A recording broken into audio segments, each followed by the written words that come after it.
اعوذ باللہ من الشیطان الرجیم بسم اللہ الرحمن الرحیم اللہم صلی علی محمد وآل محمد۔ ایک مرتبہ ایک عورت نبی مصطفیٰ صلی اللہ علیہ وآلہ وسلم کی خدمت میں حاضر ہوتی ہے اور آ کے عرض کرتی ہے کہ یا رسول اللہ، میرا بچہ اندھا بھی ہے اور بہرا بھی ہے۔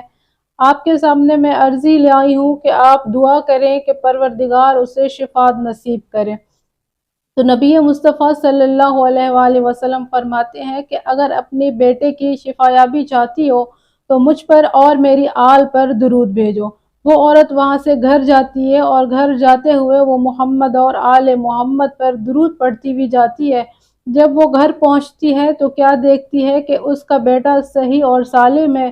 خدا کا شکر ادا کرتی ہے اور واپس پلٹتی ہے محمد مصطفیٰ صلی اللہ علیہ وآلہ وسلم کے خدمت میں اور آ کے عرض کرتی ہے کہ یا رسول اللہ، آپ کے اوپر درود کی برکت کی وجہ سے خداوند متعال نے میرے بیٹے کو شفایابی نصیب کی ہے۔ تو وہاں پہ بیٹھے ہوئے حاضرین مجلس کہتے ہیں کہ مرحبا، کتنا نہ اچھا ہوا ہے کہ محمد اور آل محمد پر درود کی برکت سے اس کے بیٹے کو اللہ تعالیٰ نے شفا عطا کر دی ہے۔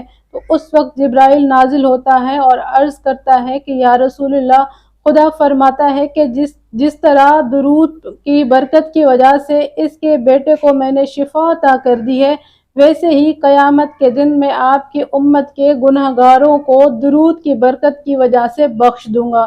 اللہم صلی علی محمد وآل محمد۔